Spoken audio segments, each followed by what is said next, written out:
Así como hace un programa hablamos sobre el anime de Spy Family, hoy hablaremos brevemente y haremos una reflexión sobre la historia que es la historia de Chainsaw Man. Chainsaw Man es un anime que salió ya hace 2 años, aún sigue en serialización su manga. No sigo precisamente el manga, solamente seguí la parte animada, así que eso no tendrá spoilers del manga, aunque conozco algunos. La historia es bizarra, ¿no? El protagonista puede convertirse en este tipo de demonio que transforma su cara, su cabeza, literalmente, y sus brazos, en motosierras. Chainsaw Man, ¿no? Hombre motosierra. Parece esto salido de una película de bajo presupuesto, pero le metieron bastante trasfondo a todo esto.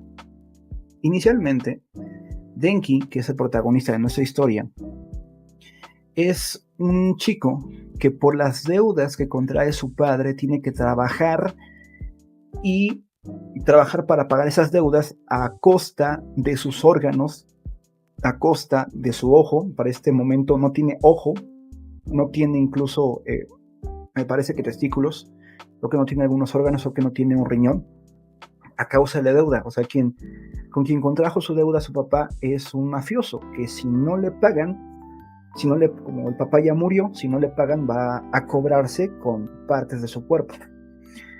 Otra forma de pagarle a este mafioso es trabajando para cazar demonios. En este mundo, los demonios, como de varios Demon Slayer, otras series, existen y tienen interacción contra los humanos de una forma muy física, muy real, ¿no? Están viendo constantemente a la gente, ¿no? Parten de los miedos, por cierto, parten de las dificultades que tiene el hombre. Pero bueno, entonces Denki curiosamente tiene una capacidad para pelear contra estos demonios. Es bueno haciéndolo. En un punto de la historia, él es atrapado por demonios zombies, una orden de demonios zombies, y aparentemente fallece. Sin embargo, este pequeñito llamado Pochita le acompaña, le quiere, ha convivido con él. Ese es un demonio pequeño, que creo que al principio de la historia no sabe demonio. Ojo aquí, voy a hacer un pequeño paréntesis. Es distinta la concepción de demonios, evidentemente, en las creencias japonesas que en las cristianas, ¿no? Aunque la raíz es la misma, hemos de decir, la raíz es la misma. Pero para efectos de esta historia solamente nos remitiremos a las reglas propias de la historia. Es entonces, este pequeñito, ha convivido desde que era niño Denki. Le conoce y siempre Denki, que ha agradecido absolutamente todo, no tiene luz, no tiene amigos, no tiene órganos, no tiene padre, no tiene futuro, no tiene nada, ha encontrado en él una compañía para esas tribulaciones, esas dificultades.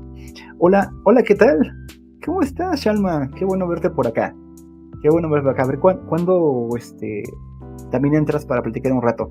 Por cierto, que queremos ver otra vez Voluntad de Fuego, ¿eh? Qué bonito verte. Entonces, la ha pasado mal Denki. O sea, para que un joven de 16 años o pico tenga que donar un ojo, tenga que donar un riñón, tenga que donar sus testículos para pagarle la deuda a un gángster o la deuda que dejó su padre, es que le está pasando horrible. Esa es la forma en que vive Denki. Pero pasan dos cosas, que en ese momento en que lo devoran los zombies, Pochita repara su cuerpo con su propia existencia y le cede por una parte los poderes propios que tiene Pochita, pero le salva la vida. Y hay una parte bien bonita, que es que le dice Pochita a Denki: quiero que cumplas tus sueños. Quiero que cumplas tus sueños. Dice por ahí Chalma: vengo saliendo de la chamba, es difícil porque trabajo por la tarde, maybe un fin de semana estaría cool. No, tiene que ser entre semana. ¿Qué te pasa? ¿Vas a poner aquí tus reglas? No es cierto. Ojalá y sí nos podamos organizar para tener un en vivo tú y yo, y más gente, ¿no? Que se sume también para platicar. Entonces, no interrumpas por favor mi reflexión profunda, Shalma. No es cierto, pueden platicar. Sí, dicen: yo tengo un Pochita de peluche. Entonces, el primer capítulo te quedas con la idea de que Pochita ha ofrendado su vida por causa de Denki. Lo quiere tanto, lo ama tanto, y le da una segunda oportunidad para que viva y cumpla sus sueños, y le dice de esa forma: quiero que todo lo que me contaste lo cumplas, que todo lo que me contaste lo cumplas. Aquí vamos a trasladar un poquito a la creencia budista. Vamos a poner aquí a Siddhartha Gautama, ¿no? Siddhartha Gautama es la historia inversa que la de Denji. Aquí tenemos al buen Denji. Denji empieza su vida con todas las carencias posibles. Sin amigos, sin luz, sin comida, sin riñones, sin testículos, sin ojo, sin futuro, con todas las deudas y muriendo. Así inicia la vida de Denji. En cambio, Siddhartha Gautama, que es el personaje histórico del cual más tarde se va a conocer como Buda, inicia con su vida con todas las bondades. Según la leyenda, su padre, un rey, quiere que su príncipe, su hijo, nunca sufra y no permite que conozca el sufrimiento durante los primeros años de su vida, ¿no? Hasta que un día decide salir del palacio y se encuentra con la miseria de la enfermedad, de la vejez y de la muerte. Entonces esto contrasta con lo que había sido su vida y empieza a buscar un significado de su existencia fuera del palacio. Entre esas cosas que hace, se mata de hambre, y lo ven flaquito en sus huesos, ¿no? Se mata de hambre pensando que la abstinencia completa, el ser una seta, le iba a rendir un fruto, ¿no? Hasta que se da cuenta, por la enseñanza de un campesino, que el camino medio era el mejor. Y él termina siendo supuestamente guía tanto para humanos como para dioses del hinduismo, para encontrar lo que es llamado como la iluminación, el nirvana, ¿no? Que en términos muy sencillos, no soy un experto de sintoísmo, de budismo, muy parcos, muy tontos, el nirvana es la trascendencia del mundo material y de las necesidades que el cuerpo tiene. Es ir más allá, es una negación del yo, más o menos. No soy el gran experto. Y esto para romper el ciclo eterno de resurrección que tiene el hinduismo, donde por tus obras malas, por tu karma, tienes que pagar o ser recompensado hasta que llegues a la iluminación. Para romper este ciclo es una negación del yo, ¿no? Entonces, partimos de una suma escasez y Buda una suma abundancia. Pero después, y continuamos la historia de Denji, después de que él obtiene los poderes de Pochita, de transformarse en una especie de hombre sierra, es requerido por una organización que se encarga de cazar demonios. Y forma parte de un grupo junto con Powell y otro vato que no me acuerdo ni cómo se llama, que van a tener la misión de con un costo, destruir a los demonios, ¿no? Ella es un demonio o algo parecido. Cuando empieza a ver Denji que su situación económica va mejorando, también este regalo que le da de vida a Pochita, le restaura su ojo, su riñón y su testículo, empieza a ambicionar cada vez un poco más. Es decir, ahora tengo luz, ahora me puedo preparar una tostada con mermeladas. Hay una escena que duele. O sea, hay dos escenas que duelen. Una escena en el manga y otra escena en el anime. La primera escena es una donde creo que es el cumpleaños de Denji. Y para celebrar, compra harina y azúcar. O sea, figúrense la pobreza de este hombre. Compra harina y azúcar y la revuelve con agua. Y se la come pensando en que también en un futuro va a poder comprar leche y huevos para hacer un pastel. La comparte con Pochita. O sea, fíjense el nivel de pobreza que tenía este chico. Por eso la escena de él enfrente de una mesa en su departamento compartido, con 10 mermeladas, untándosela, atascándosela a un pan, es triste. No sé quién de nosotros ha tenido ese tipo de hambre, donde ya la mermelada es un completo lujo, donde por causa de una deuda tan tremenda, él tuvo que donar parte de su cuerpo. Bueno, entonces, el viaje en la historia, por lo menos lo que hemos visto del anime, es uno donde Denji va encontrando va cubriendo la pirámide de Maslow, donde primero no tenían ni siquiera comida, techo, pero va cubriendo las necesidades básicas, va cubriéndolas y deseando algo más, deseando amistad, deseando amor.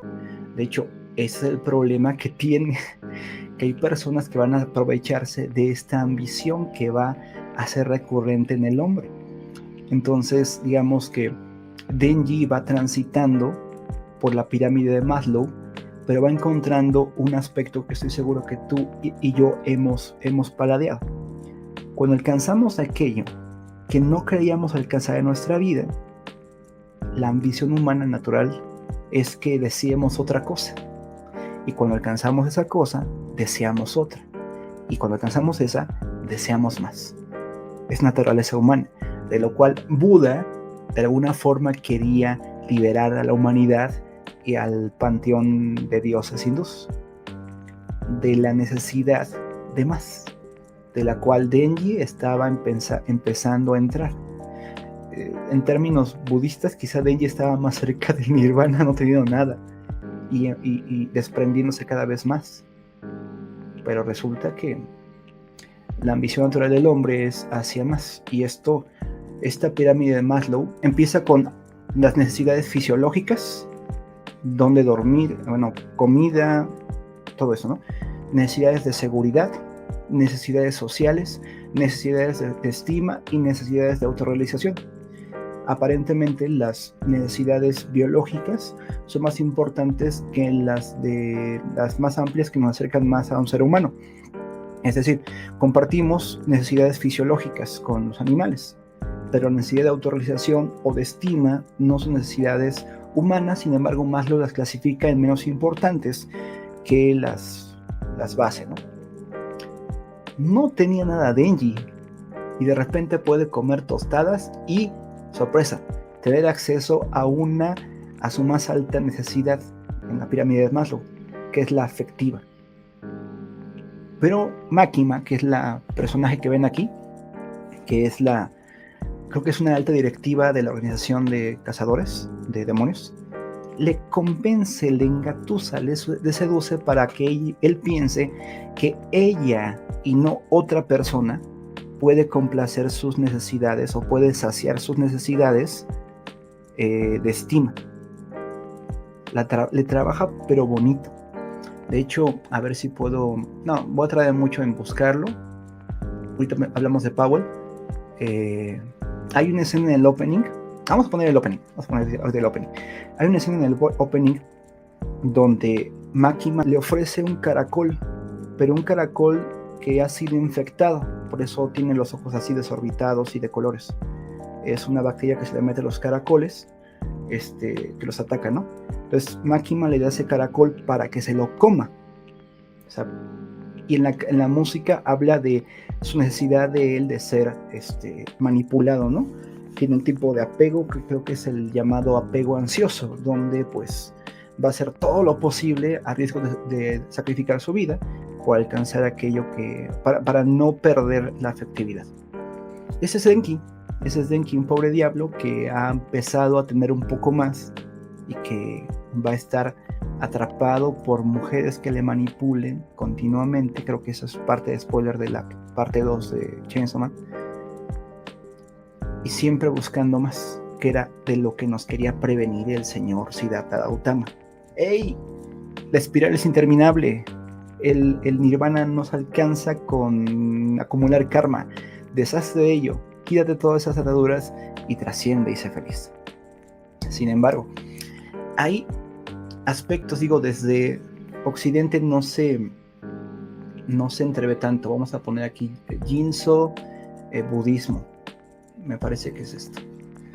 Jinso, a ver si no la regué. Ok, aquí.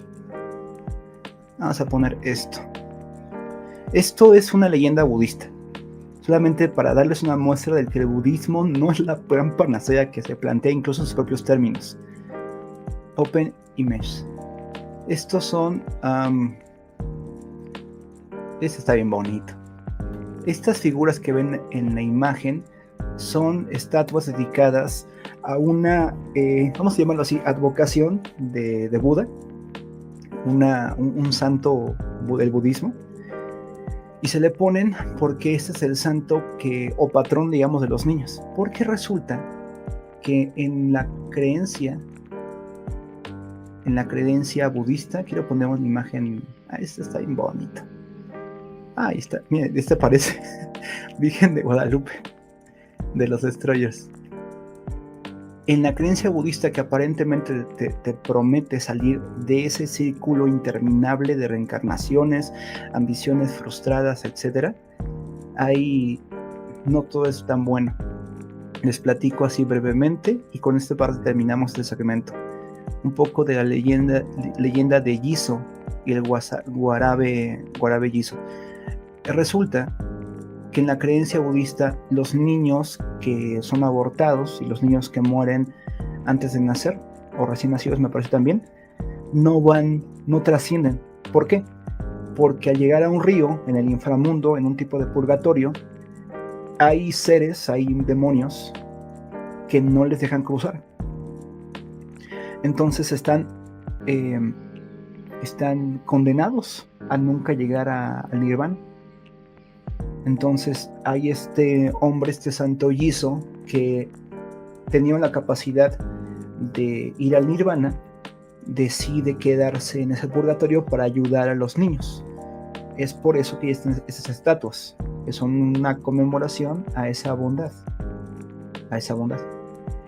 En esta estatua la tradición es de que tú apiles piedras, porque los niños están intentando apilar piedras para llegar a cruzar ese río que les separa de la trascendencia, ¿no? De volver, de ser felices. Entonces vemos que ni siquiera en la tradición budista lo que prometía Buda es real. Quiero cerrar con una reflexión que está contenida en el libro de Chesterton, que dicho sea de paso, puedes ver la lectura todos los días martes de ese libro, que dice que el hinduismo, quiero poner una imagen, vamos a poner esto. Las promesas del hinduismo y del budismo pueden resumirse en un aro, en un círculo, infinito él, pero cerrado. Todas las creencias de retorno, o por una parte que pretende ser una solución a la ambición que nunca acaba en el hombre, que le es una presa fácil para que otros nos atrapen. Por ejemplo, una chica manipuladora como Máquina, la tóxica, que a Denji le gustan las tóxicas según el doblaje en latino, pero también puede ser el propio trabajo, es la propia ambición para ser feliz. Esto es la intención del budismo, de sacarte de ese pensamiento materialista, trascender a. Pero inclusive este círculo que representa el budismo, que representa también al hinduismo, es uno donde no basta con intentarlo, aún así vas a reencarnar y puede que ese ciclo se prolongue por siempre. Pero incluso en el budismo, ya hemos visto esta historia del Jinzo, de este santo, podría no ser suficiente confiar en ti como lo hizo Buda, o dejar de confiar en ti como nos enseñó Buda, porque puedes ser presa de demonios y puedes ser presa de otros que decidan que no mereces cruzar al nirvana, ¿no? En cambio de este concepto de un círculo interminable, pequeño, como un anillo, como una serpiente que se muerde la cola, se nos presenta una cruz que, si bien hay una contradicción en su centro, dos peldaños que se niegan a sí mismos, al no ser constreñida como si un círculo, puede crecer infinitamente, como una cruz, como unos brazos abiertos que se extienden para el viajero, donde te prometen que no por tu esfuerzo o tu no esfuerzo, no por lo que hagas, sino por lo que hizo uno que fue clavado en la cruz, es que tú puedes decir: se acaba esta lucha incesable por tener más. La autorrealización en el cristianismo no se basa en lo que tú puedas hacer o tu renuncia a los medios materiales, sino en lo que otro hizo y lo que fue alcanzado en la cruz. El consumado es lo que necesita Denji. El problema con el sacrificio que hizo Pochita es que le dio que este asunto de cumple tus sueños en nosotros como humanos no significa nada. Cumplir los sueños en un ser humano, repito, no significa nada. Solamente es una carta abierta a la insatisfacción. Pochita no sabía qué darle a Denji para que fuera pleno, porque Denji no es el creador Pochita no es el creador de Denji, y Pochita y ningún sistema religioso o político nos pueden dar lo que nos sacie si lo ponen en términos de escoge tu sueño, escoge tu destino. Pero aquel que nos creó, que es nuestro Dios, aquel que sabe más allá de la pirámide de Maslow para qué hemos venido a la Tierra, Él puede darnos una vida, pero darnos también un propósito para que ésta valga la pena vivirla, para que no estemos dando vueltas en un círculo, siendo manipulados por personas, instituciones, religiones, ideologías, miedos, necesidades, sino podamos, como tenemos un punto fijo, un objetivo, saber hacia dónde vamos y qué necesitamos quitar de nosotros. El budismo, curiosamente, niega la realidad del hombre, quiere poner todo en términos de renuncia de tu humanidad, es en esencia. El cristianismo te dice, así yo te creé, no te niegues en ese sentido, pero conóceme, porque yo te he creado, yo sé qué es lo que te va a dar la plenitud que necesitas, y es más, yo he muerto en un sacrificio mucho más satisfactorio que el que hizo Pochita por ti. Un sacrificio con un sentido, con una dirección y con una sociedad que nos reconoce no solamente como animales que necesitan en la base sus necesidades fisiológicas cubiertas, sino como seres humanos donde la necesidad de estima y autorrealización se cumple plenamente en Cristo. Es en Cristo que podemos ser plenamente felices. Y con eso termina esta reflexión acerca de Chainsaw Man. Sigamos viendo los que estamos viendo, los que no quieran, porque es sangriento como él solo y es gráfico como él solo, pero veamos con esta mirada. Denji está en una rueda de ratón dando vueltas y vueltas y vueltas y vueltas y vueltas con unos pegos ansiosos bien feos. Necesita Denji de Cristo más que de Pochita. Y bueno, terminamos. Gracias por ahí estar apoyando siempre a Shalma, diciendo ahí, fue excelente reflexión, muchas gracias. Esto se corta y se manda ahí a los videos de YouTube, entonces denle mucho amor para que esto tenga muchos likes.